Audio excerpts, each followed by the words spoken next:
Sometimes life gives you one last chance when you need it most. For Maxwell Thornley, that chance came in a letter about a castle he never knew existed. The 47-year-old mechanic had spent decades fixing engines and raising his son alone, always one bill away from disaster. When a lawyer said he'd inherited a stone castle in the woods, everyone in town laughed. They called it a ruin not worth the drive to see it. But Maxwell and his son Lachlan went anyway. What they found was worse than anyone said. Collapsed roof, broken windows, floors you couldn't trust. Then Lachlan lifted a rotting board and discovered a locked chest hidden for over 100 years. Inside were documents pointing to something in the walls worth millions. But what would finding it cost them?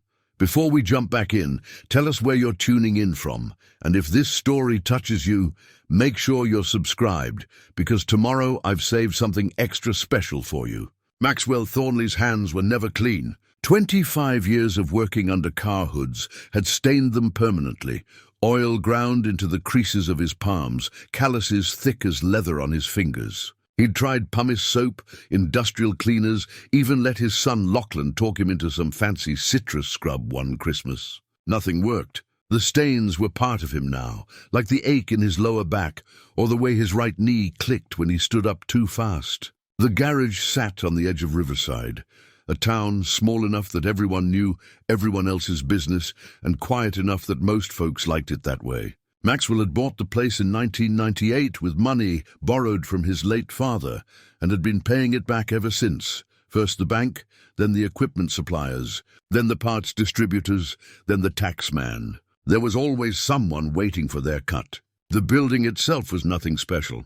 Cinder block walls painted a faded grey, 2 service bays with lifts that groaned when you raised them, and an office that doubled as a waiting room with 3 mismatched chairs and a coffee maker that only worked if you hit it just right. But it was his, or would be in another 6 years when the last loan finally got paid off. Maxwell had opened the garage at 7 that morning, same as always. Checked the appointment book. Mrs. Chen's Buick needed an oil change. The Reverend's pickup was due for inspection, and somebody's teenager had brought in a Honda with a check engine light that probably meant a bad oxygen sensor. Standard Tuesday work, the kind of reliable, unglamorous labor that kept the lights on and food on the table. His son Lachlan had shown up around 8 with coffee from the diner down the street. That was new. Lachlan had only been back in Riverside for 3 weeks, having returned from the city with nothing but a duffel bag and a story about a tech startup that hadn't started up. Maxwell hadn't pressed for details. His boy was 26 years old enough to lick his own wounds in private if he wanted to. "Morning, Dad," Lachlan said, handing over a paper cup. "Black coffee, no sugar." At least the kid remembered how his father took it. "Morning? You didn't have to do this." "I know. Wanted to." Lachlan looked around the garage with the expression of someone trying to find something positive to say about a place that had seen better days. "Thought maybe I could help out today. Learn the trade a bit." Maxwell studied his son over the rim of his coffee cup. Lachlan had his mother's dark hair and sharp cheekbones, but he'd gotten Maxwell's build, tall and lean, the kind of frame that looked good in a suit but needed to fill out if you wanted to do real work. He was wearing jeans and an old flannel shirt, trying to look the part. "You sure about that? This isn't computer work. It's dirty and it's hard on your back. I'm sure. Besides, what else am I going to do? Sit around your apartment and feel sorry for myself?" That got a small smile from Maxwell. "All right then. But you do what I tell you when I tell you. This isn't a democracy, it's a garage." They worked through the morning, Maxwell showing Lachlan the basics. How to properly jack up a car, where to place the stands, how to drain oil without making a mess. The kid was clumsy at first, dropping tools and cross-threading a drain plug, but he kept at it without complaining. That counted for something. Around 11, Betty from the post office came by with the mail. She was a solid woman in her 60s who'd been delivering mail to Riverside for as long as Maxwell had lived there. She knew everyone and everything, which made her either a valuable source of information or a dangerous gossip, depending on your perspective. "Morning, Maxwell. Got something official-looking here?" She handed him a stack of envelopes, with one thick cream-colored one on top. "Return address says it's from some law office up in the city." Maxwell's stomach tightened. Official letters were never good news. Either someone was suing you, or the government wanted more money. He set down his wrench and wiped his hands on a shop rag before taking the envelope. "Probably nothing," he said, though he didn't believe it. Betty lingered, clearly hoping he'd open it right there so she could report back to the diner. Maxwell gave her a polite smile and waited until she took the hint and left. "What is it?" Lachlan asked, coming over. "Don't know yet." Maxwell tore open the envelope and pulled out several pages of dense legal text. His eyes skipped over the formal language until he found the core of the message. Then he read it again, slower, making sure he understood. "Dad, you okay? You look like you've seen a ghost." Maxwell looked up at his son. "I inherited a castle." "You what?" "A castle. Says here a distant cousin named Maxwell Thornley died last month. No immediate family, so his estate went searching for next of kin. Turns out I'm it." He flipped through the pages. "Place is called Greymore Castle. Built in 1847, located about 3 hours north of here in the forest." Lachlan took the letter and read it himself. "This is real. An actual castle? That's what it says. There's a key included and everything." Maxwell pulled out a large iron key that had been wrapped in tissue paper at the bottom of the envelope. It was old, heavy, the kind of thing you'd see in a movie about medieval times. "Dad, this is incredible. Do you know what a castle is worth?" Maxwell held up a hand. "Don't get ahead of yourself. Keep reading.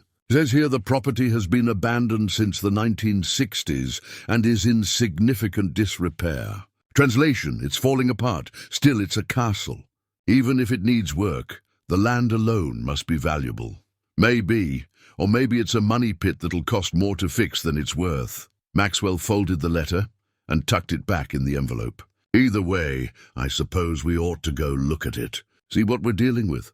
Word spread through Riverside faster than a brush fire in August. By lunch, half the town had heard about Maxwell's inheritance. By dinner, everyone had an opinion about it. At the diner that evening, Maxwell and Lachlan sat in a booth picking at meatloaf while locals stopped by to offer their thoughts. Most of them weren't encouraging. "Greymore Castle? I know that place," said Bill Hutchins, who ran the hardware store.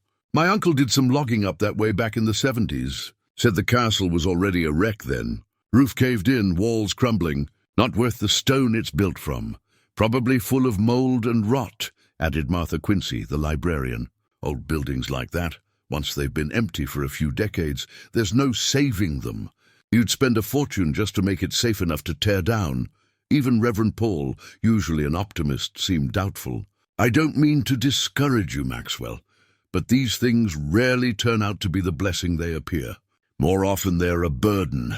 Something else to drain your resources." Maxwell listened to all of it with a patient expression, nodding and thanking people for their concern. But inside, a small spark of something he hadn't felt in years was starting to glow. Not hope exactly. Hope was too dangerous, too likely to disappoint.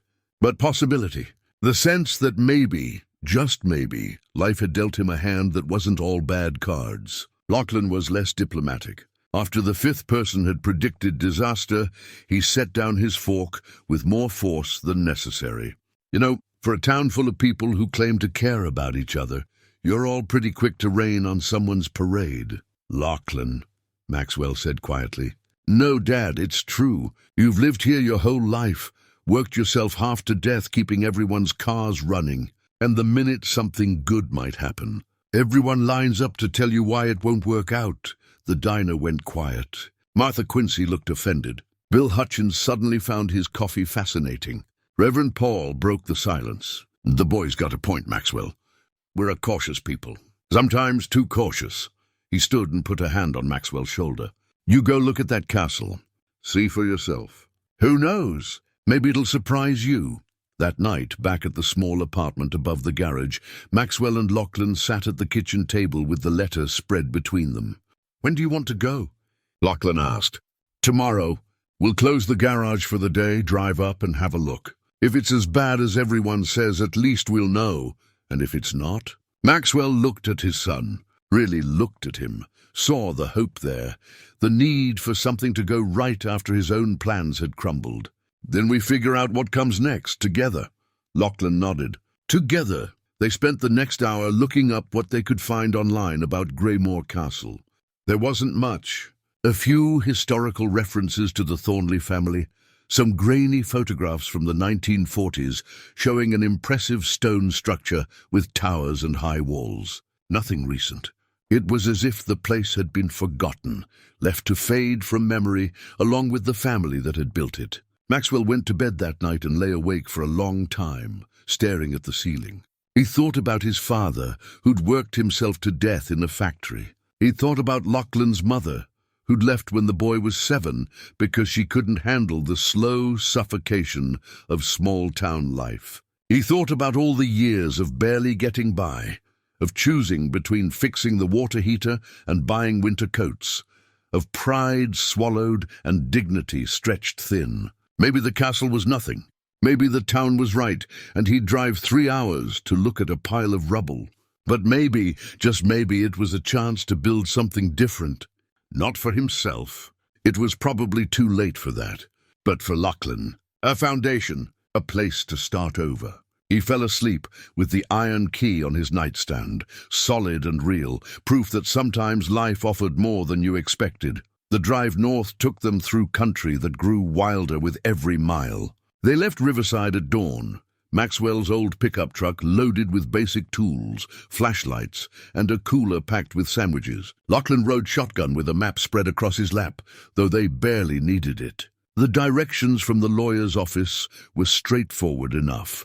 Take the highway north for 2 hours, then follow a series of increasingly narrow roads into the forest. The landscape changed as they drove. Farmland gave way to rolling hills, then to dense woods of pine and oak that pressed close to the road. They passed through 2 small towns, each smaller than Riverside, each looking like prosperity had packed up and moved somewhere else decades ago. Boarded up storefronts, gas stations that might have been abandoned or might just have been empty that morning.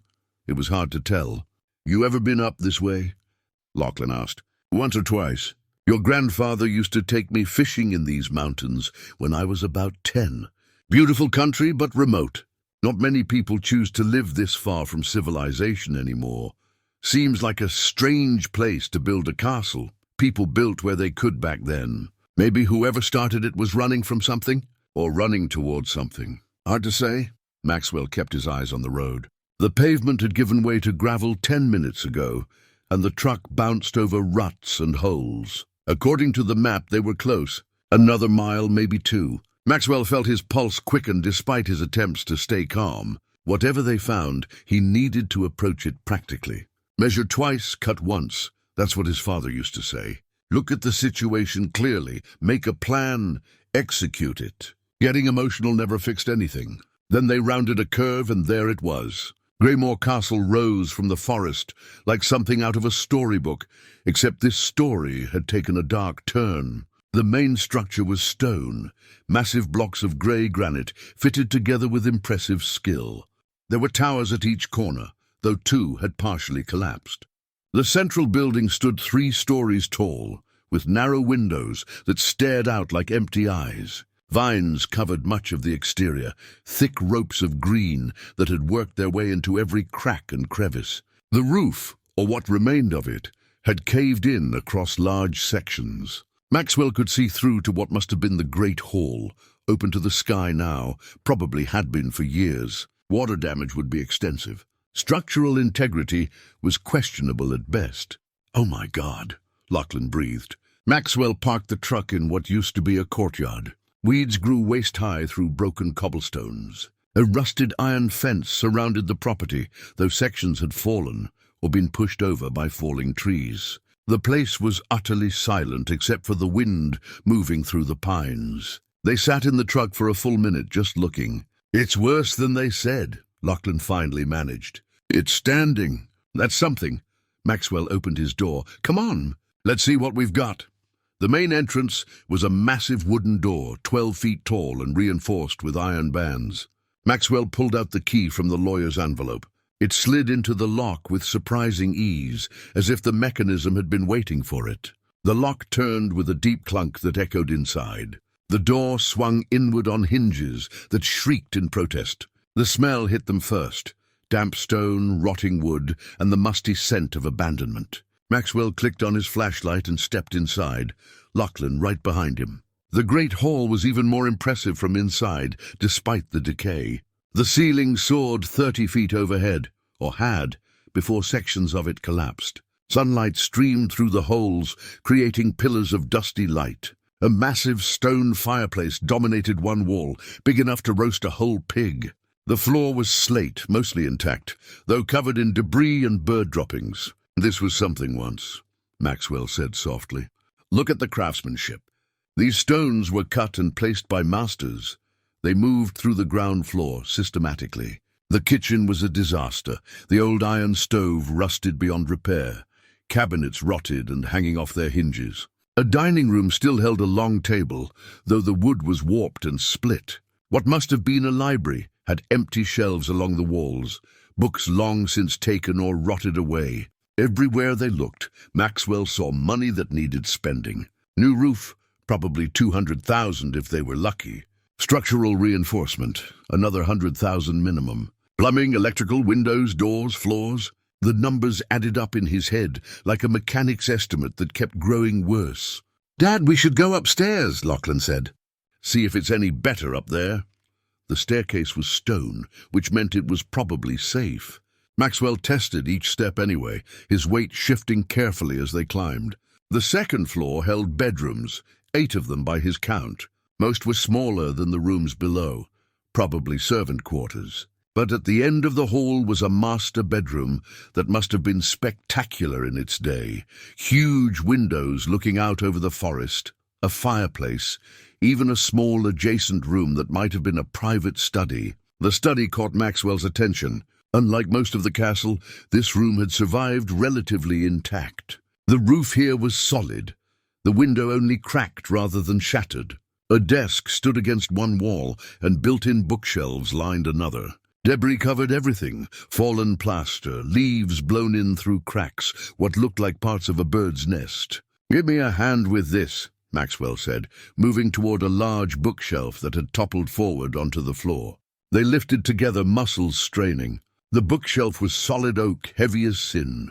As they got it upright and leaned it against the wall, something about the floor caught Maxwell's eye. The dust pattern wasn't quite right. There was an outline, a rectangle where dust had settled differently. He knelt down and brushed away the grime. Floorboards, same as the rest of the room. But these had gaps around the edges, as if they'd been cut and fitted back in place. He pulled out his pocket knife and worked the blade into one of the gaps. The board lifted easily. "There's something under here," he said. Lachlan knelt beside him.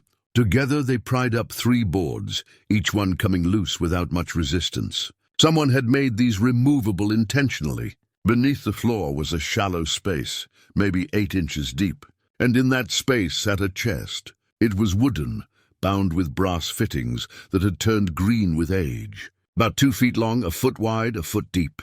Not huge, but substantial. And locked. A brass padlock hung from the hasp, old but intact. Maxwell and Lachlan looked at each other. "Should we try to open it here?" Lachlan asked. Maxwell considered. The chest was old, possibly fragile. Whatever was inside had been hidden for a reason, and had survived decades in this concealed space. Breaking it open with crude tools in a dusty castle room didn't seem right. "No, we take it back to the garage. Open it properly, see what we're dealing with. If it's just old papers or family mementos, fine. But if it's something valuable, we need to handle it right." They carried the chest down the stairs and out to the truck. It wasn't particularly heavy, maybe 30 pounds. But Maxwell held it carefully, conscious that he was carrying something that had been deliberately hidden by people now long dead. As they loaded it into the truck bed, Lachlan looked back at the castle. The afternoon sun was hitting it at an angle now, and for a moment the stone seemed to glow. Despite all the decay, despite the obvious impossibility of restoration, there was something noble about the structure. It had been built to last, and by God, it was still standing. "What do you think is in there?" Lachlan asked, nodding at the chest. "Could be anything. Might be nothing, old letters, photos, that kind of thing. Or it could be something important, something someone wanted to keep safe. Maxwell looked at his son and saw the hope there again, that dangerous thing. Don't get your expectations up. Whatever's in this chest, it's been there a long time. The real treasure, if there is one, is the castle itself. That stone, that land, if we can figure out what it's worth, maybe we can sell it, pay off some debts. You'd sell it, without even trying to fix it? Lachlan, look at that place. It would take a fortune. We don't have to make it livable again. Sometimes you have to be realistic about what you can and can't do. But even as he said it, Maxwell felt the lie in his own words. Because standing there in the shadow of that broken castle, he'd felt something he hadn't felt in years. Not hope, still not quite that, but the whisper of possibility, the sense that maybe the story wasn't over yet. They drove back toward Riverside as the sun set behind them, the locked chest rattling softly in the truck bed, holding secrets that had waited more than half a century to be revealed. The chest sat on Maxwell's workbench like an accusation. For 2 days it had been there, locked and silent, while Maxwell went through the motions of running his garage. He changed oil, replaced brake pads, diagnosed a faulty alternator. Normal work, predictable work. Work that didn't require him to confront whatever mystery that brass lock was protecting. Lachlan had less patience. "We should just cut the lock off," he said on the third morning, circling the chest like a dog around a bone. "No." Maxwell didn't look up from the carburetor he was cleaning. "That lock is over 100 years old. Could be valuable itself. We do this right or we don't do it at all. So what's right look like?" Maxwell set down his work and wiped his hands. "I know someone. Used to do locksmith work before he retired. If anyone can open that lock without damaging it, he can." Nigel Prescott arrived that afternoon in a pristine 1972 Chevelle, forest green with chrome that caught the light like jewelry.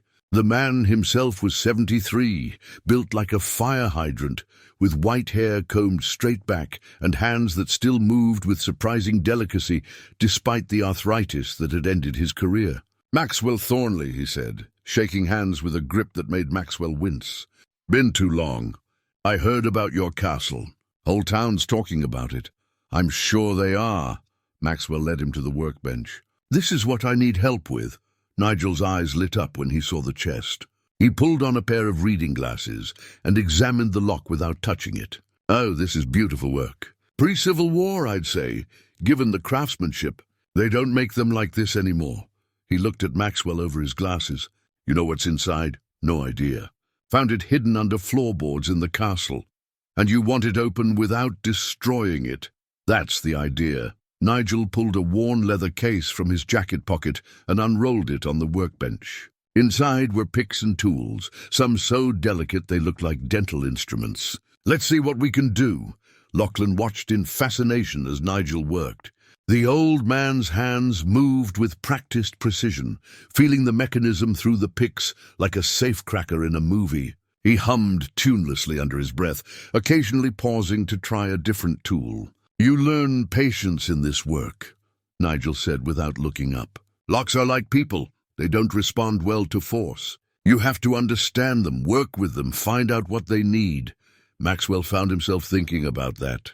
How many times had he tried to force solutions to problems in his life? Push harder, work longer, never ask for help because that meant admitting you couldn't handle it alone. And where had it gotten him? A garage mortgaged to the hilt and a son who'd come home defeated. There was a click. "There we are," Nigel said softly. He lifted the lock free and set it aside with reverence. "Now before we open this, understand something. Whatever's inside has been sealed away for a long time. Could be fragile. We go slow." Maxwell nodded. His mouth was dry. Nigel lifted the lid carefully. The hinges protested but held. Inside, wrapped in what looked like oilcloth, were several bundles. The cloth crumbled at the edges as Nigel lifted the first package. He unwrapped it slowly and papers emerged, old, yellowed with age, but surprisingly well preserved. "Letters," Nigel said, spreading them carefully on the workbench. "And look here, architectural drawings.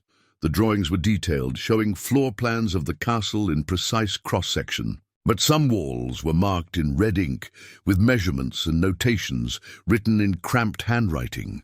Maxwell picked up one of the letters and read the date at the top, April 17th, 1889.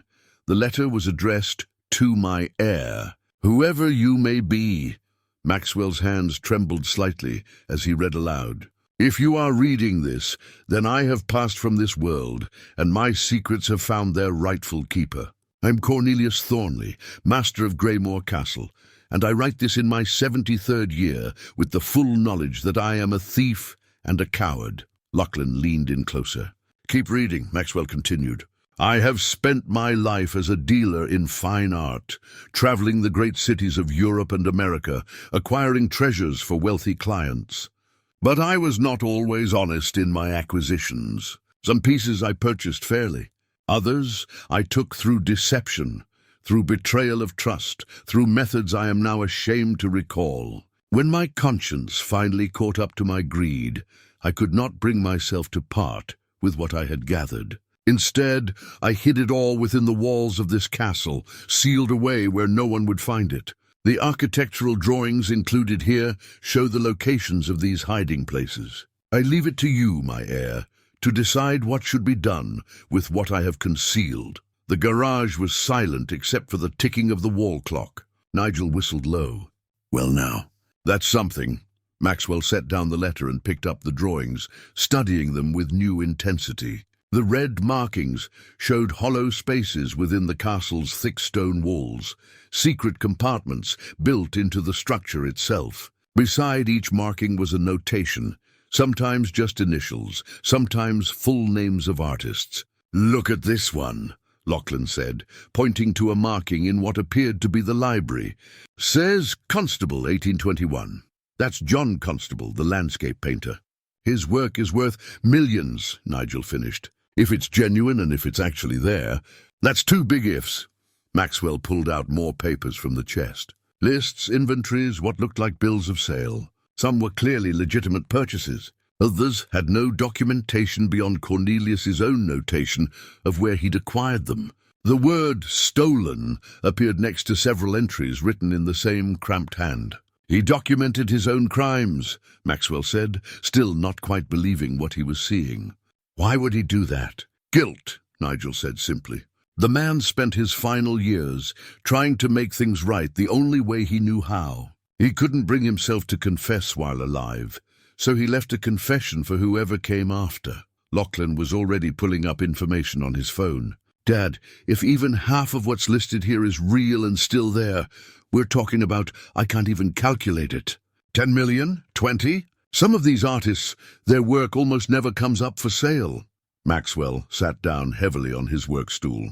His mind was racing, trying to process what this meant. They'd driven to the castle expecting nothing, found it in ruins, discovered a hidden chest, and now learned that within those crumbling walls might be enough treasure to change their lives forever.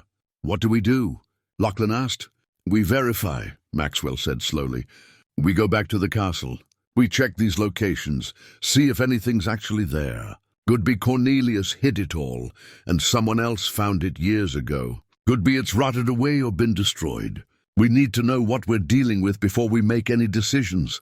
And if it's real, Nigel asked, if you find what he says is there? Maxwell looked at the old locksmith. Then I guess we'll have some choices to make. Nigel carefully packed up his tools. At the door, he paused and turned back. Maxwell, a word of advice. Discoveries like this, they bring complications. People you've never heard of will come out of the woodwork claiming they have a right to it. Lawyers, treasure hunters, distant relatives. Whatever you find in that castle, you keep it quiet until you've got legal counsel who knows what they're doing. Understand? I understand. After Nigel left, Maxwell and Lachlan spent the rest of the afternoon studying the papers. The architectural drawings were detailed enough that they could identify specific rooms and locations. The lists were organized, methodical, the work of a man who wanted his heir to succeed in finding what he'd hidden. As evening fell, Maxwell looked at his son across the workbench. We go back tomorrow, early. We check 3 locations, see if there's anything there. If we find even one piece that matches these descriptions, then we know it's real." Lachlan nodded. "And if it's not? Then we've got an old chest full of interesting papers and a castle we still can't afford to fix." Maxwell managed a small smile. "Either way, at least we'll know." They loaded the truck before sunrise. The architectural drawings sealed in a plastic document protector, basic tools, heavy-duty flashlights, a digital camera, and enough supplies to spend the full day at the castle if needed. Maxwell had barely slept, his mind running through scenarios and possibilities until exhaustion finally pulled him under around 3 in the morning. The drive felt different this time. Last week they'd been tourists visiting a curiosity, expecting nothing. Now they were treasure hunters, though Maxwell hated thinking of it that way. It felt too much like greed, too much like they were hoping for something they hadn't earned. "You're quiet," Lachlan said, as they turned onto the gravel road. "Just thinking. About what Nigel said. About complications. You're worried someone will try to take it from us. I'm worried about a lot of things. Whether it's real, whether we have the right to it even if it is, whether finding it will solve problems or create new ones." Maxwell glanced at his son. "Money changes people, Lachlan. I've seen it happen. Good people who suddenly come into something and it poisons them. You think that would happen to us? I think we need to be careful. Keep our heads on straight. Remember who we are." The castle looked different in the morning light, less gothic and more simply sad. A building that had once been someone's pride, now abandoned and forgotten.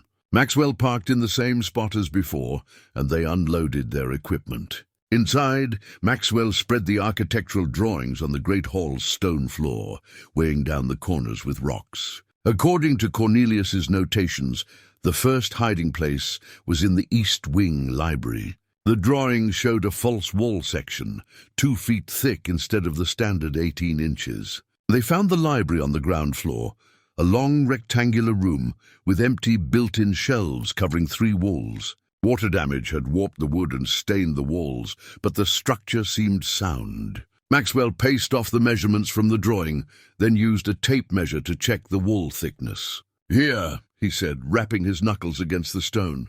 "This section sounds different. More hollow." Lachlan pressed his ear to the wall and knocked in several places. "You're right. There's definitely a gap behind here." They worked carefully, using a small pry bar to remove stones from the wall's outer layer. The mortar was old and crumbled easily, which made Maxwell nervous about the whole structure's integrity, but grateful they didn't need power tools. After 20 minutes, they'd created an opening large enough to shine a light through. Maxwell aimed his flashlight into the gap. There was definitely a space back there, maybe 2 feet deep and 4 feet wide. And in that space, wrapped in what looked like heavy canvas, were rectangular shapes. "There's something in there," he said quietly. They widened the opening until Maxwell could reach inside. His fingers found the canvas, still intact despite the decades, surprisingly supple. He pulled out the first package carefully, afraid it might disintegrate in his hands. On the floor of the library, they unwrapped the canvas like archaeologists uncovering a tomb. The painting inside was dark with age, the varnish yellowed, but the image was clear. A landscape, pastoral and serene, with the kind of light that made you feel you could step into the scene. In the bottom right corner was a signature. Lachlan photographed it with his phone and ran a search. 2 minutes later, his hands were shaking. "Dad, that's a John Constable. Dedham Vale, painted in 1821. It's been missing since 1887. The art world thinks it was destroyed in a fire." Maxwell stared at the painting. It wasn't large, maybe 2 feet by 3 feet, but it was exquisite. Even under the grime of age, you could see the mastery in every brushstroke. This was what Cornelius had hidden. This was real. "What's it worth?" Maxwell heard himself ask. Lachlan scrolled through search results. "Similar constables have sold for between 2 and 4 million at auction, but one that's been missing this long, with this kind of provenance, could be more. Could be a lot more." They sat in silence, looking at the painting. A piece of canvas and oil that represented more money than Maxwell would make in 10 lifetimes of fixing cars. Just sitting there on the dusty floor of an abandoned castle. There are more hiding places, Lachlan said finally. The drawings show at least 6 other locations. Maxwell carefully rewrapped the painting and set it aside. Then we check them. All of them. We document everything, photograph it, make sure we know exactly what we're dealing with. They spent the next 6 hours moving through the castle systematically. In the master bedroom, they found a false bottom in the fireplace hearth, concealing 3 smaller paintings and a set of ivory sculptures. In what used to be a dining room, behind a removable section of wainscoting, they discovered a collection of illuminated manuscripts wrapped in oilcloth. Every location marked on Cornelius's drawings yielded something: paintings, sculptures, rare books, objects that spoke of wealth and culture and careful preservation. By late afternoon, they had documented 9 major finds. Maxwell had photographed everything, taken measurements, recorded exact locations. The truck bed now held wrapped bundles containing more artistic and historical value than the entire annual budget of Riverside.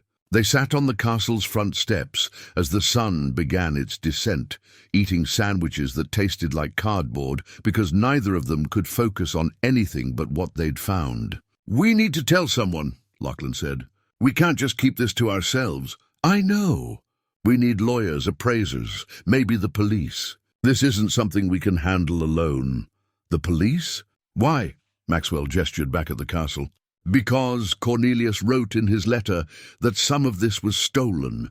We just found millions of dollars worth of art that might have been taken illegally over a century ago.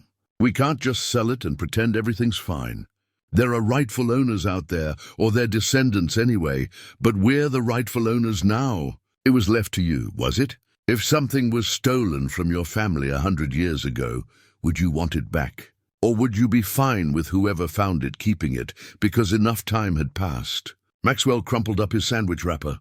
"We do this right, Lachlan. We contact the attorney who sent us the inheritance papers. We get professionals involved who know how to handle this kind of thing. And we accept that we might not get to keep all of it."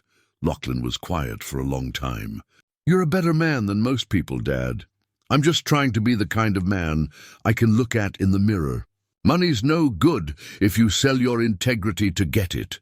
They loaded the last of the wrapped packages into the truck and locked the castle behind them. On the drive back, Maxwell found himself thinking about Cornelius Thornley, a man who'd spent his life taking what didn't belong to him, then spent his final years trying to make it right the only way he could, leaving a confession, a map, a plea for his heir to do what he'd been too coward to do himself. Maxwell didn't know if he was equal to that task, but he was going to try. The question was, what would happen when the rest of the world found out what they'd discovered? Maxwell's garage became something else over the next 3 weeks. The service bays still held cars in various states of repair, but the office had transformed into a makeshift archive. Wrapped paintings leaned against walls.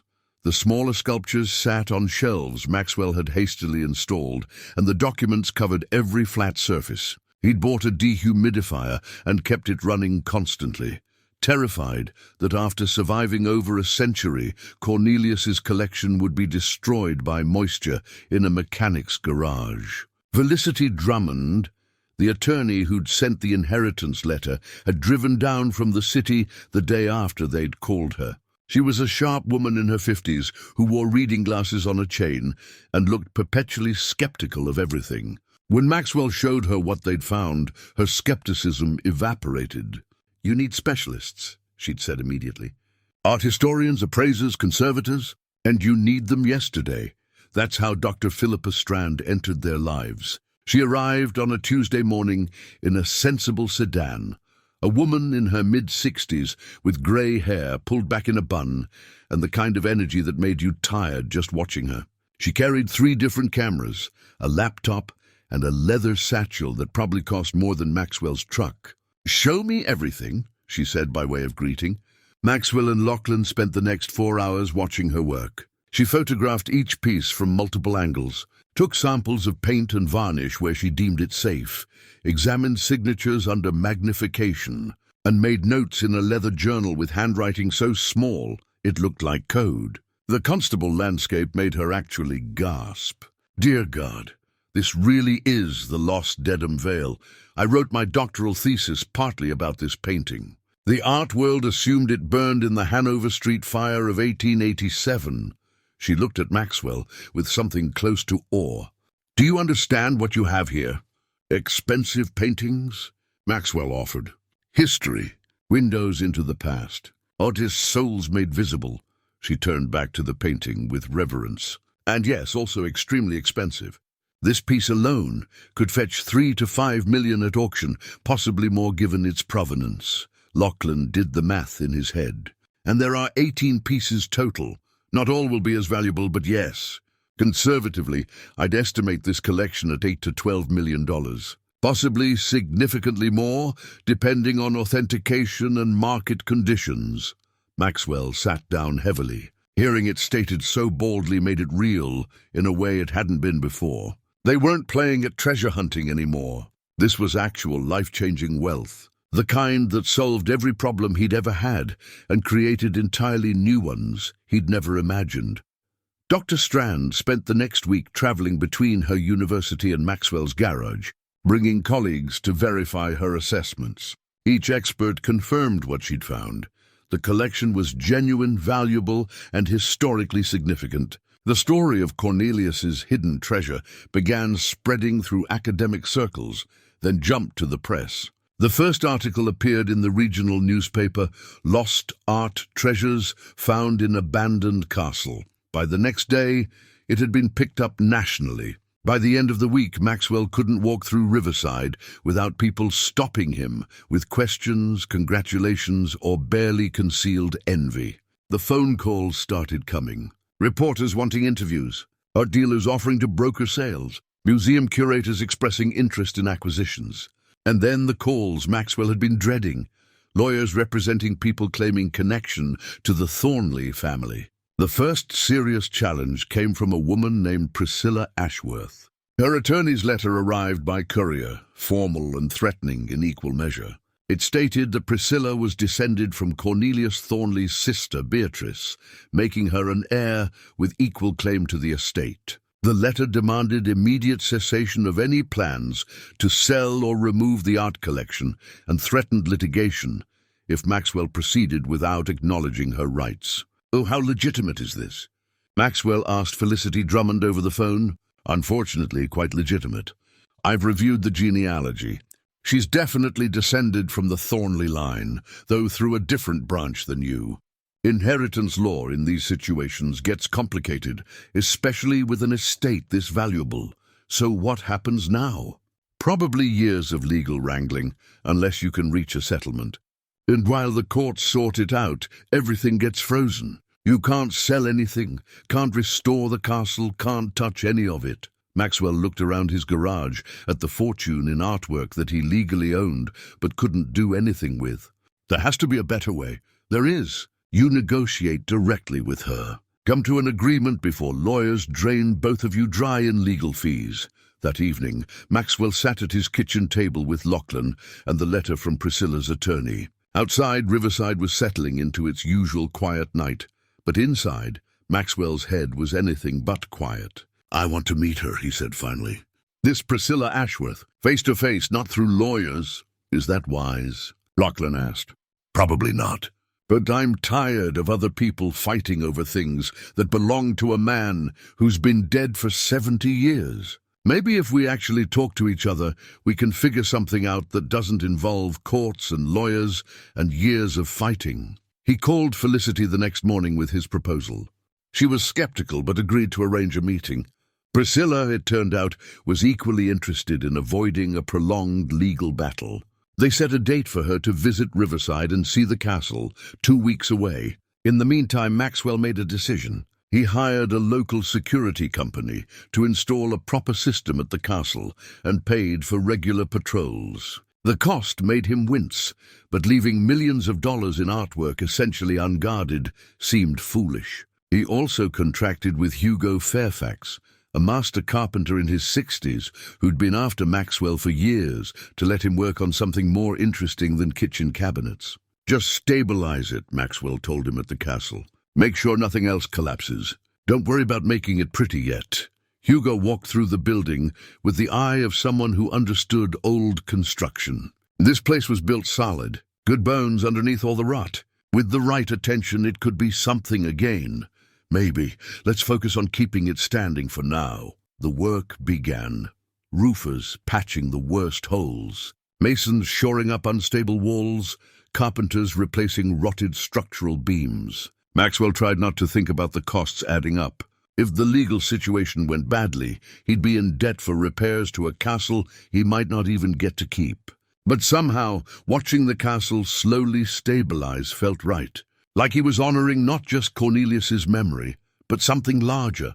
The idea that beautiful things deserved to be preserved, that history mattered, that walking away from something difficult wasn't always the answer. 2 nights before Priscilla Ashworth was due to arrive, Maxwell stood alone in the castle's great hall. The holes in the roof had been temporarily covered, and new support beams held up the gallery. It still looked like a ruin, but a ruin with potential. He thought about Cornelius, hiding his stolen treasures in these walls, about the weight of guilt that must have carried, about trying to make things right when you knew you'd done wrong. Maxwell understood that feeling better than he wanted to admit. Priscilla Ashworth arrived in a black Mercedes that looked out of place on Riverside's dusty main street. Maxwell watched from the garage as she stepped out. Tall, elegant, wearing a navy suit that probably cost more than his monthly mortgage. Her driver remained with the car while she approached, her heels clicking with authority on the concrete. Mr. Thornley, her voice was cultured, the kind that came from expensive schools and careful upbringing. "That's me. Please, call me Maxwell." He extended his hand, and she shook it with a firm grip that surprised him. "Priscilla Ashworth, thank you for agreeing to meet directly. I find lawyers have a way of complicating things that should be simple. I've noticed that too. Would you like to see the castle?" "Very much." Lachlan joined them for the drive north. Priscilla sat in the passenger seat, taking in the landscape with an expression Maxwell couldn't quite read. She asked questions about Riverside, about his work, about how he'd come to inherit the castle. Her tone wasn't hostile exactly, but there was a wariness there, like she was trying to figure out what kind of man she was dealing with. When the castle came into view through the trees, she went quiet. They parked, and she stepped out slowly, taking in the structure with something close to reverence. "My grandmother used to tell stories about this place," she said softly, "how Cornelius built it as a refuge from the world, how the family would gather here for summers.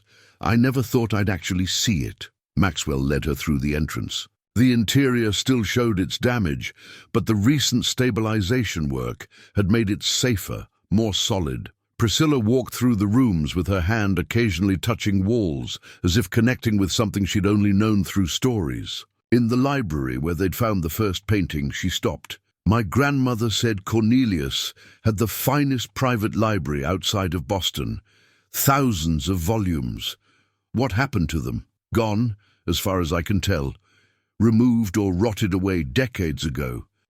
She nodded, looking sad. "So much lost." They showed her the hiding places, empty now but still visible where they'd removed stones and panels. Maxwell explained how they'd found the chest, the confession letter, the systematic recovery of the collection. Priscilla listened without interrupting, her face thoughtful. Finally, she turned to face him. "Your attorney says you've been documenting everything, making sure each piece is accounted for." "That's right. Dr. Strand has been helping. Everything's photographed, catalogued, stored as safely as we can manage." "And you haven't tried to sell anything?" "No. Seemed wrong to do that before the legal situation was sorted out." Priscilla studied him for a long moment. "You know, when my attorney told me about this, I assumed you were going to try to hide assets, move pieces before I could stake my claim. That's what most people would do. I'm not most people. No," she said slowly. "I'm beginning to see that." They sat on the castle steps, the three of them, while Priscilla processed what she'd seen. Maxwell found himself watching her, trying to understand this woman who'd come ready for battle, but seemed to be reconsidering her approach. "There's something else you should know," Maxwell said. He pulled out a copy of Cornelius's confession letter and handed it to her. She read it in silence, her expression shifting from curiosity to shock to something deeper. When she finished, she folded the letter carefully and handed it back. He stole them. Half the collection is stolen. According to his own accounting, yes, he documented which pieces were legitimate purchases and which weren't. And you're planning to, what, return them? I'm planning to try. It's what he asked for, and it seems like the right thing to do. Priscilla laughed, but it wasn't a mocking sound. It was almost relieved. Do you have any idea how much money you'd be giving up? Some. Dr. Strand estimated the stolen pieces at about 4 to 5 million in current value. And you'd just... Oh, hand that over to people who probably don't even know the artwork exists. Maxwell shrugged. It's not mine to keep. Never was. Just because enough time has passed doesn't make theft into legitimate ownership. Priscilla stood and walked a few steps away, looking out at the forest. When she turned back, something in her demeanor had changed. The wariness was gone, replaced by something Maxwell recognized as respect. I came here ready to fight you, she said. My attorney has a whole strategy planned. We were going to tie this up in court for years if necessary. And now I think that would be a waste. She came back and sat down beside him. I'm wealthy, Maxwell. I run a successful consulting firm. I've invested well. I have more money than I need. I didn't come here because I'm desperate for cash. I came because Cornelius was my family too, and I didn't want to be shut out of something that mattered. You're not shut out. No, I can see that now. You're not trying to steal my inheritance. You're trying to honor it. She was quiet for a moment. What if we worked together? Split the legitimate collection between us. Share the costs of restoration. Turn this place into something that honors what Cornelius wanted. Maxwell hadn't expected this. You'd agree to that?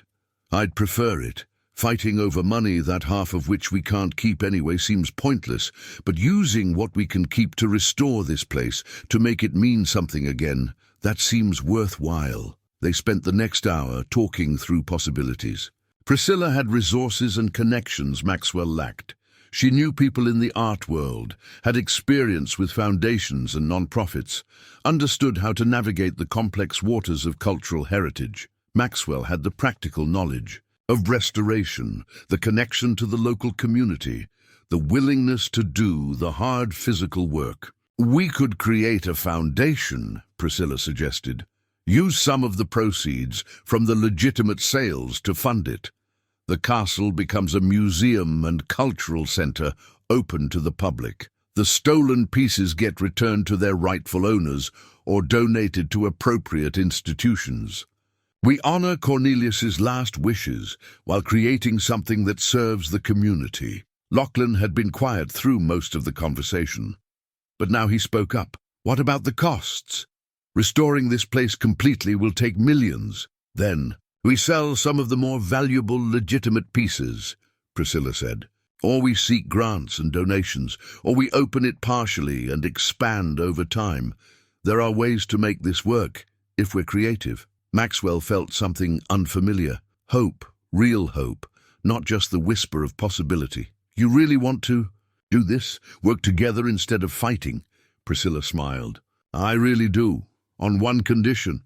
What's that? I get to be present when we return the stolen pieces. I want to see Cornelius's redemption completed. I think he'd want family there for that. Maxwell extended his hand. Deal. They shook on it, and in that moment, the whole situation shifted from conflict to collaboration, from something divisive to something that might actually honor the complicated man who'd brought them together. The genealogy book had been sitting in Maxwell's office for 3 weeks, largely ignored while they dealt with more pressing matters. It was Lachlan who finally pulled it down one evening, looking for distraction from the legal documents Felicity had sent over for review. Dad, have you actually looked through this thing? He called from the office. Maxwell was under a Ford Ranger, replacing a transmission pan gasket. Flipped through it. Why? There's a lot more family history here than I expected. Goes back to the 1790s. Maxwell torqued down another bolt, his mind on the work. "Dad, you need to see this." Something in Lachlan's tone made Maxwell slide out from under the truck. He wiped his hands and went to the office where Lachlan had the genealogy book spread across the desk, open to a page dated 1847. "What am I looking at?" The book's spine was thicker than it should be. "I was just examining the binding when I noticed it felt hollow." Lachlan held up a sealed envelope, the paper yellowed but intact, the wax seal unbroken. "This was hidden inside a false compartment." Maxwell's pulse quickened. "You didn't open it?" "Oh, waiting for you." They moved to the kitchen table where the light was better. Maxwell examined the envelope carefully. The seal showed the Thornley family crest, a tree with deep roots, pressed into dark red wax. The handwriting on the front read simply, "To be opened by my heir." "That's Cornelius's handwriting," Maxwell said, recognizing it from the confession letter in the chest. "Same style." He broke the seal carefully and pulled out several sheets of paper filled with that familiar, cramped script. The date at the top read November 3rd, 1891. Maxwell began reading aloud. "To whomever inherits Greymore Castle and finds this letter, I pray it is someone of conscience and courage, for what I leave you requires both. The confession I placed in the hidden chest beneath the study floor tells part of my story, but not all of it. I was not merely a collector who overstepped ethical bounds. I was, in truth, a thief." Maxwell paused, glancing at Lachlan before continuing. "My career as an art dealer provided access to private collections, estates in transition, museums with inadequate security. I told myself I was preserving beauty, protecting masterworks from those who didn't appreciate them. In reality, I was stealing from people who trusted me. The inventory I left with the architectural drawings includes notations of which pieces were acquired legitimately and which were not. I was meticulous in this accounting because I hoped that someday someone would have the strength I lacked to return what I wrongly took." Maxwell's hands trembled slightly as he turned to the next page. "The attached documents provide everything necessary to identify the rightful owners or their descendants. Some pieces belong to museums I deceived. Others came from private collectors I betrayed. A few were taken from estates during my tenure as an assessor, when grieving families trusted my valuations without question. I list here each stolen piece, its origin, and, where I know it, information about the family or institution from which I took it. What followed were pages of detailed provenance. Each stolen artwork was listed with not just its description, but its history. The Constable landscape had been taken from the estate of a widow named Catherine Pemberton in 1885, removed during an assessment, and replaced with a lesser copy. 3 smaller paintings had been stolen from the Boston Museum of Fine Arts in 1882, when Cornelius had been contracted to catalogue their collection. A set of ivory sculptures had belonged to a collector named Horace Brennan, no relation to Maxwell, despite the similar surname, and had vanished from his home under suspicious circumstances in 1887. On and on the list went, each entry a separate act of theft, each notation a monument to Cornelius's guilt. The final page contained his plea. "I cannot undo my wrongs, but you can. Return these pieces to their rightful owners. Where families have died out, donate the works to appropriate institutions. Keep only what was legitimately acquired. I know this means surrendering millions in value. I know it means choosing integrity over wealth. But I beg you to do what I could not, make amends for my crimes. Let Greymore Castle stand not as a monument to my shame, but as a symbol of redemption. Should you choose this path, know that you carry my gratitude across the years and my prayer that this act of restitution brings peace to those I wronged." The signature at the bottom was shaky, as if written by a hand that had aged or weakened significantly. Cornelius Thornley, September 1891. He died 3 months later, according to the inheritance documents. Maxwell set down the letter and looked at his son. Lachlan's face was pale. "Dad, this changes everything. Half the collection has to go back. I know. But we're talking about millions of dollars. The Constable alone doesn't belong to us." Maxwell's voice was firm. "Never did. We're just temporary custodians with a choice to make. Lachlan stood and paced the small kitchen. Do you understand what you're saying? We could keep it. Nobody knows about this letter except us. We could sell everything, split it with Priscilla, and no one would ever know the difference. We'd know. Dad, think about what this money could do. Pay off the garage. Set you up for retirement. Give me a chance to start over properly. We've struggled our whole lives, and here's a chance to stop struggling. Maxwell looked at his son, really looked at him, saw the desperation there, the fear that had been hiding behind hope. Lachlan had come home defeated, and the discovery of the treasure had seemed like salvation. Now Maxwell was saying they had to give half of it away. Come here, Maxwell said quietly. Sit down. Lachlan sat, his jaw tight. When your mother left, Maxwell began, I had a choice. I could have tracked her down, made her life miserable, fought for every dollar of child support, or I could let her go and focus on raising you right. I chose the second path because I needed you to see that doing the right thing matters more than winning. This is different. Is it? This is about who we are, Lachlan. Not who we pretend to be, not who we wish we were. Who we actually are when nobody's watching except ourselves. Maxwell tapped the letter. Cornelius spent his whole life taking what he wanted, and it poisoned him. He died hoping someone would have the courage he lacked. I'm not going to fail him. Even if it costs us millions? Even then, they sat in silence for a long moment. Finally, Lachlan let out a shaky breath. I almost convinced you to keep it all, didn't I? When we first found the chest. Almost. But you didn't, and you know why. Because you're better than you think you are.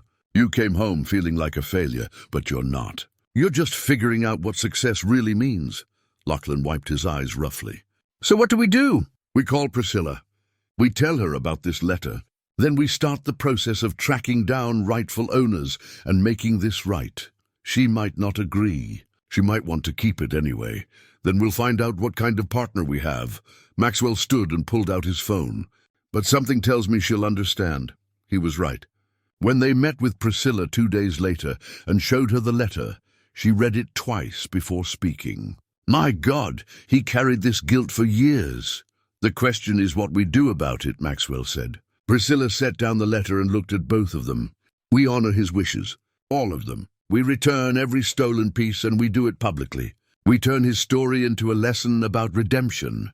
Relief flooded through Maxwell. You're sure? I'm sure. My wealth didn't come from compromising my values. I'm not going to start now. She smiled slightly. Besides, we'll still have the legitimate half of the collection. That's enough to restore the castle and create something meaningful. The process of making amends took 6 months and changed everything.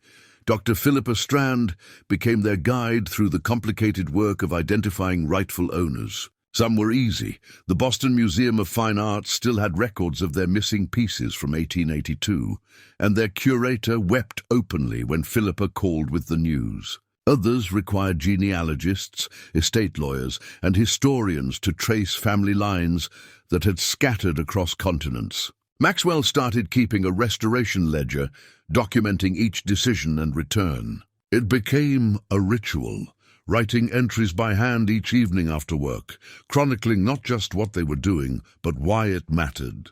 The first return happened on a cold morning in February.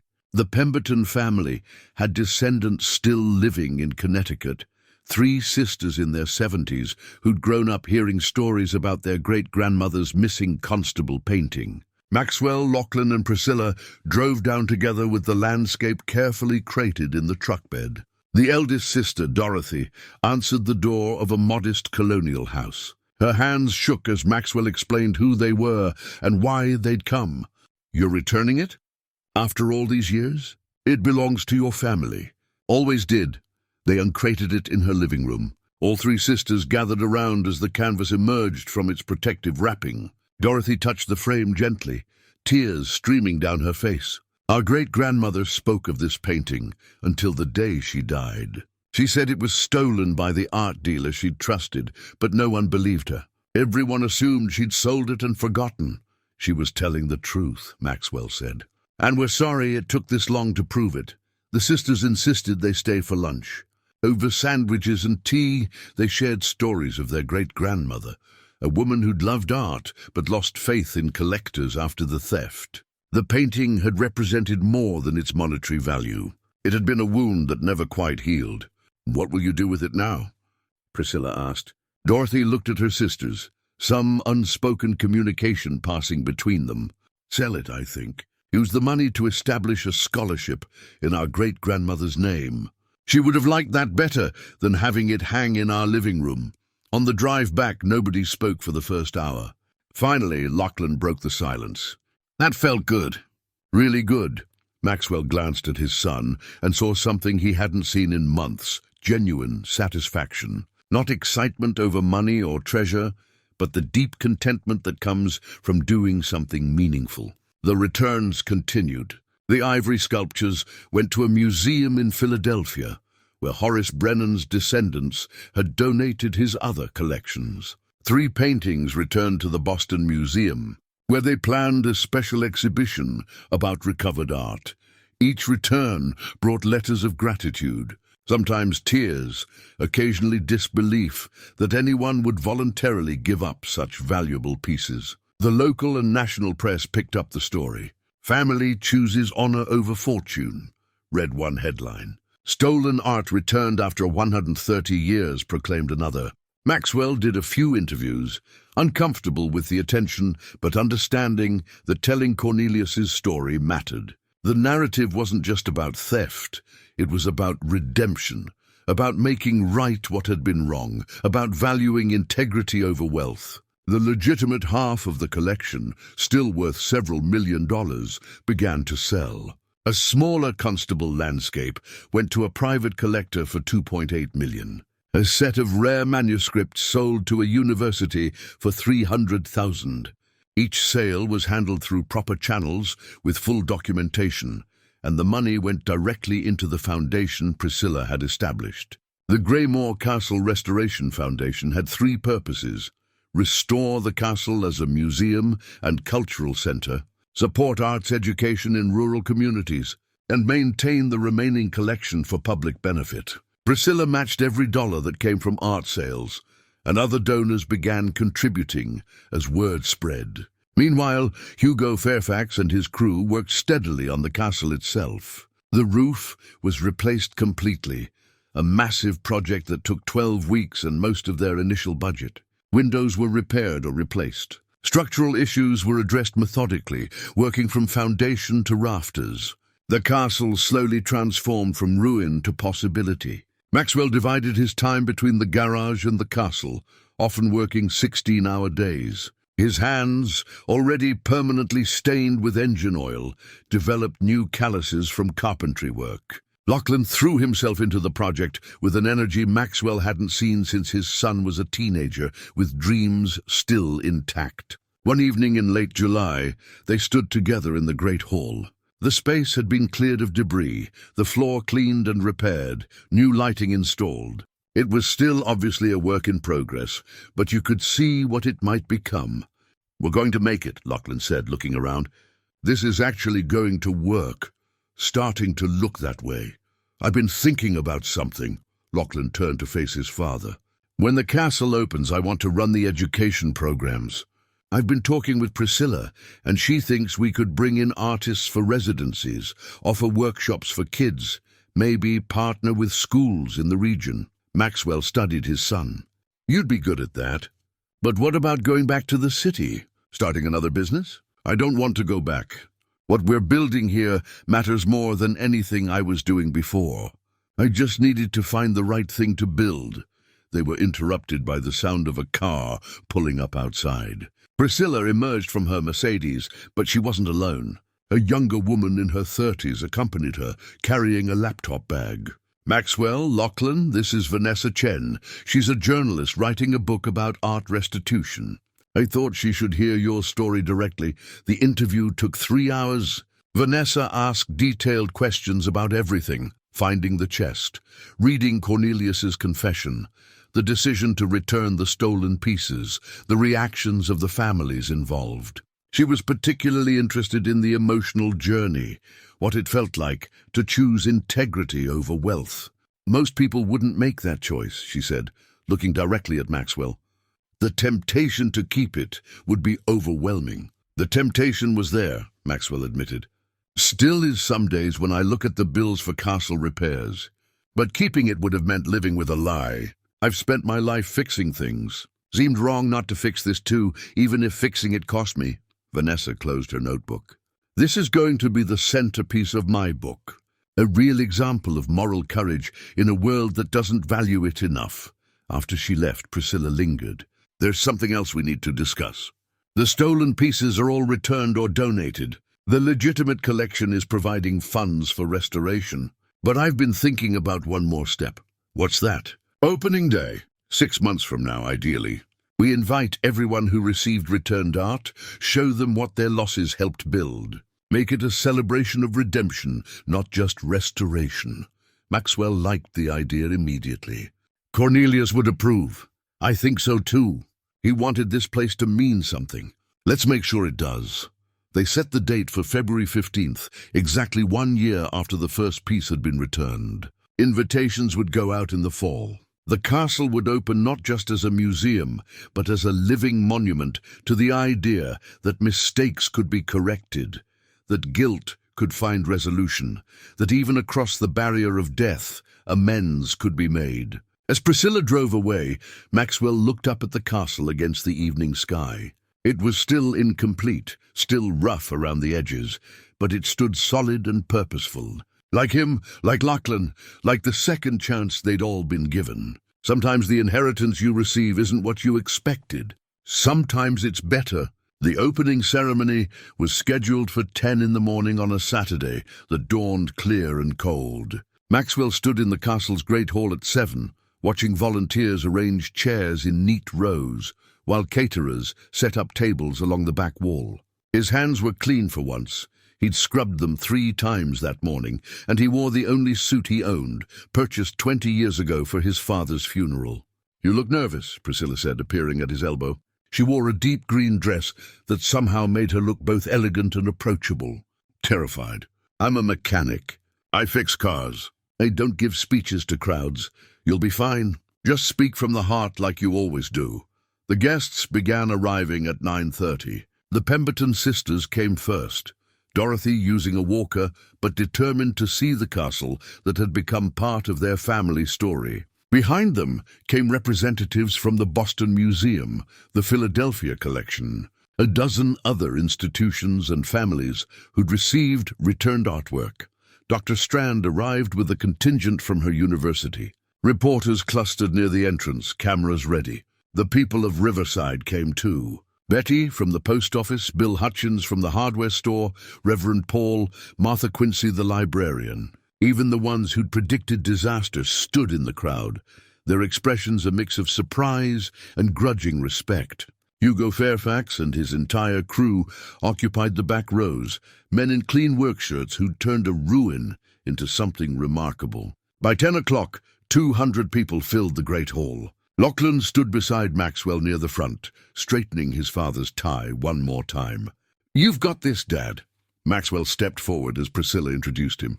The crowd quieted, faces turning his direction expectantly. He looked out at all of them, strangers and neighbors, wealthy and working class, young and old, and felt his prepared remarks dissolve in his head. I'm not good at speeches, he began, his voice rough.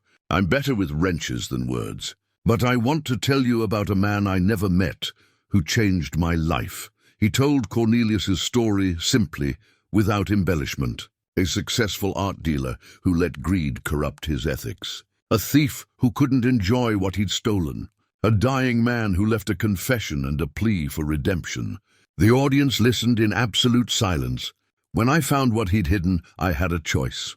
Keep it and change my circumstances, or return it and honor a dead man's wishes. I won't pretend it was easy. My son and I have struggled financially our whole lives. The temptation was real. Maxwell glanced at Lachlan, who nodded encouragingly. But I kept thinking about what I wanted my son to learn from this. Not that wealth is the goal, but that integrity matters. That doing right is more important than doing well. That sometimes the best inheritance isn't money, it's character. He gestured around the hall. This castle exists because a lot of people chose to value something beyond profit. Priscilla Ashworth, who could have fought me in court but chose partnership instead. Dr. Strand, who gave countless hours to help us navigate complex ethical waters. Hugo Fairfax and his crew, who brought this building back from the edge of collapse. And all of you who received stolen artwork and responded not with anger but with grace. Dorothy Pemberton raised her hand slightly from her seat, a gesture of acknowledgement. Cornelius Thornley died ashamed of what he'd done. But today we complete his redemption. This castle is no longer a monument to his crimes. It's a symbol of restoration, of buildings, of art, of trust, of family bonds. Starting today, it belongs to all of you. Come learn here, create here, find inspiration here. That's what Cornelius hoped for. That's what we built. The applause started slowly, then built like a wave. Maxwell stepped back, his face flushed, relieved it was over. Priscilla took his place and spoke about the foundation, the education programs, the partnerships they'd established. Her speech was more polished, more professional, but Maxwell barely heard it. He was watching the faces in the crowd, seeing genuine emotion there, and feeling something he'd rarely experienced, pride in what he'd accomplished. After the ceremony, guests toured the castle. The rooms they'd completed, the library, 3 restored bedrooms, the dining hall, showed what the finished castle would eventually look like. The spaces still under construction were roped off, but visible, allowing people to see the work in progress. In the library, they'd created a display about Cornelius's collection. Photographs of each piece, documentation of where it had gone, letters from the families who'd received returned artwork. At the center was the original confession letter in a climate-controlled case. Visitors read it with expressions ranging from shock to admiration. Maxwell found himself cornered by a reporter from the state newspaper. "Mr. Thornley, you've given up approximately $5 million in returned artwork. Do you regret that decision?" "Not for a second. That money was never mine to begin with, but you could have kept it. No one would have known. I would have known. My son would have known. That's enough."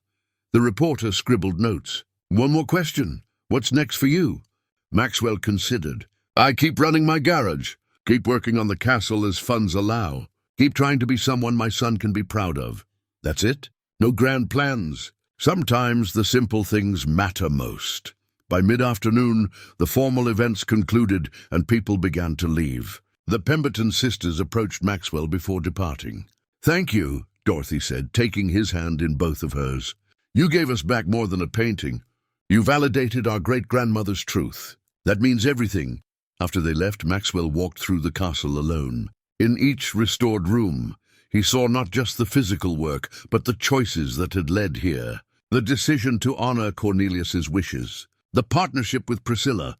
The returns that had cost millions, but gained something more valuable. The slow, steady work of building something meaningful. He found Lachlan on the ramparts, looking out over the forest that surrounded the castle. "You did good, Dad. That speech, it was perfect. It was honest. That's all I know how to be."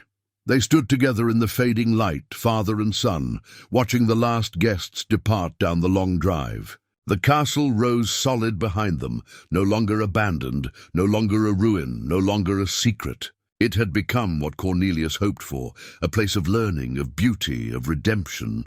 "You know what the best part is?" Lachlan said. "We did this together. Every choice, every challenge, together." Maxwell put his arm around his son's shoulders. "That's the real inheritance. Not the castle or the art or any of it. Just us, figuring out how to do right by each other and everyone else." Below them, Hugo Fairfax and his crew were packing up equipment. The caterers cleaned the great hall. Life was settling back into routine, but a routine transformed by purpose and meaning. Maxwell thought about Cornelius one last time. A flawed man who'd made terrible choices but left behind the hope that someone would correct them. Mission accomplished, Maxwell thought. Rest easy. The castle bell, silent for 60 years, had been restored the week before. Maxwell reached for the rope and pulled.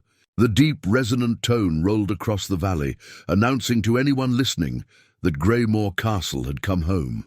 3 months after the opening, Maxwell stood in the castle's entrance hall, watching a group of high school students sketch in notebooks. Their teacher, a woman from 2 counties over, had brought them for a day-long workshop. Lachlan was leading them through the library, talking about the history of the building and the artwork that had once been hidden in its walls. "We get about 200 visitors a week now," Priscilla said, joining Maxwell by the window. "More than I projected for the first year. People are curious. They want to see what redemption looks like. It helps that your story went viral. That journalist's book excerpt got picked up everywhere." She handed him a magazine. "You've been written about in The Atlantic." Maxwell glanced at the article, but didn't read it. He'd grown weary of seeing his name in print, of being held up as some kind of moral exemplar. He'd just done what seemed right. The attention made him uncomfortable. "There's something I want to show you," Priscilla said, leading him upstairs to what had been the master bedroom. It was now an office, shared by her and Lachlan, when they were managing foundation business. On the desk sat a leather-bound book, clearly new. She opened it to reveal pages filled with handwriting, different styles, different hands, different stories. "A visitor book?" Maxwell asked. "More than that. People have been leaving messages about their own experiences, with restitution, forgiveness, making amends." "Read a few." Maxwell picked up the book and read randomly selected entries. A woman who'd returned money stolen from her employer 20 years ago. A man who'd tracked down a family heirloom his grandfather had taken during wartime. A teenager who'd confessed to cheating and accepted the consequences. Page after page of people inspired to confront their own compromises and make them right. "Cornelius's story is bigger than just art," Priscilla said quietly. "It's about how we handle our failures, whether we let them define us or whether we find ways to correct them." Maxwell closed the book carefully. He'd be amazed by all this, probably overwhelmed. I think he'd be grateful. You gave him something he couldn't give himself, absolution. That evening, Maxwell drove back to Riverside alone. Lachlan was staying at the castle for a week-long summer arts program he'd organized. The garage felt empty without his son there, but it was a good kind of empty. The kind that came from people growing into their purpose rather than running from failure. He made himself dinner, nothing fancy, just scrambled eggs and toast, and ate at the kitchen table with Cornelius's original confession letter spread before him. He'd read it so many times he had parts memorized, but tonight he looked at it with fresh eyes. The letter had been a burden passed across time, a dying man's hope that someone would be better than he'd been. Maxwell had accepted that burden and carried it through, not perfectly, not without doubt, but faithfully. And in doing so, he'd found something he hadn't known he was missing, a sense of purpose that went beyond survival. His phone rang. Lachlan's name appeared on the screen. "Hey, Dad, just wanted to say goodnight. The kids are settled in. Tomorrow we're starting pottery workshops. Sounds good. You need anything?" "No, we're fine. I wanted to thank you." "For what?" "For showing me what matters. I came home thinking I'd failed at everything that counted. But you taught me that success isn't about money or status. It's about living with integrity and building something meaningful. This work we're doing at the castle, it's the most important thing I've ever been part of." Maxwell's throat tightened. "You're the best thing I ever built, Lachlan. Everything else is just detail." After they hung up, Maxwell sat for a long time in the quiet kitchen. Through the window he could see the garage, dark now, waiting for Monday morning, when he'd open the bay doors and get back to work. Cars would come with their problems, and he'd fix them one at a time, same as always. But he wasn't the same. The inheritance had changed him, not by making him wealthy, but by giving him the chance to prove what he valued. To stand at a crossroads and choose the harder path because it was the right one. He thought about the castle, standing solid in the forest, about the families who'd received their stolen heirlooms, about the students learning to create beauty in those restored halls. All of it connected back to one old man's confession and another man's decision to honor it. Maxwell folded the letter and returned it to its protective sleeve. Tomorrow, he'd take it back to the castle where it belonged, part of the permanent exhibition. But tonight, he held on to it a little longer, This paper bridge between generations, this testament to failure and redemption, this proof that it's never too late to try making things right. Outside, Riverside settled into sleep. Inside, a mechanic with stained hands and a clear conscience finished his eggs and prepared for another ordinary day. Some inheritances are measured in dollars. The ones that matter are measured in changed lives. Opening day arrived 6 months later on a brilliant morning in late September. Maxwell stood at the castle entrance, wearing the same suit from the preview ceremony, now tailored to fit properly after Priscilla had insisted he look the part. Around him, the grounds had been transformed. Landscaping complete, paths paved, signage installed directing visitors to parking areas and picnic spaces. The official grand opening drew nearly 500 people. News vans lined the drive. Politicians came to cut ribbons and make speeches about community values. But Maxwell paid attention to the ordinary folks, families from surrounding counties, teachers bringing students, elderly couples, who remembered when the castle had been abandoned and thought it would stay that way forever. Lachlan stood beside him, greeting visitors, confident in a way Maxwell had never seen before. His son wore a name tag identifying him as education director, and he moved through the crowd with easy authority, answering questions about programs and exhibitions. "You've come a long way," Maxwell said during a quiet moment. "We both have. A year ago, I was sleeping on your couch wondering what to do with my life. Now I'm running programs that matter." The ribbon cutting happened at noon. Priscilla made brief remarks about the Foundation's mission. Maxwell spoke even more briefly, thanking everyone who'd made restoration possible. Then together they cut the ceremonial ribbon and the first official visitors streamed inside. The castle was beautiful. The great hall gleamed with restored stonework and period-appropriate lighting. The library held not just books, but interactive displays about art history and conservation. Former bedrooms had become galleries showcasing rotating exhibitions from regional artists. The dining hall served as an event space, already booked for weddings and conferences months in advance. But Maxwell's favorite space was the small chapel on the ground floor. They'd restored it simply, keeping the worn stone and aged wood, adding only better lighting and comfortable seating. On one wall hung a bronze plaque with Cornelius's story, not hiding his crimes, but not glorifying them either. Just the facts of what he'd done and what his heirs had chosen to do afterward. Below the plaque sat a wooden box where visitors could leave notes. Maxwell checked it periodically and found confessions, gratitude, questions about forgiveness. The chapel had become what he'd hoped, a place for reflection on human imperfection and the possibility of redemption. By late afternoon, the official events concluded. Most visitors had gone home. Maxwell walked through the quieter halls, savoring the sounds of the building alive with purpose.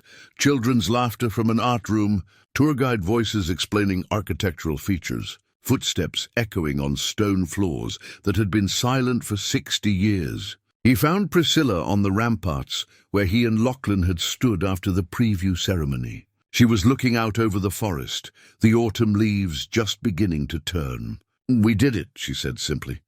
"You had doubts?" "Every single day, especially when the contractor came back with revised estimates," she smiled. "But yes, we did it. Cornelius would be proud. I think he'd be relieved more than proud. His burden is finally lifted." They stood in comfortable silence until Lachlan joined them, bringing the news that the day's visitor count had exceeded projections. "People are already asking about season passes," he reported. "And we got 3 new inquiries about hosting school groups." Maxwell looked at his son and his unexpected partner, these 2 people who'd helped him transform inherited guilt into active grace.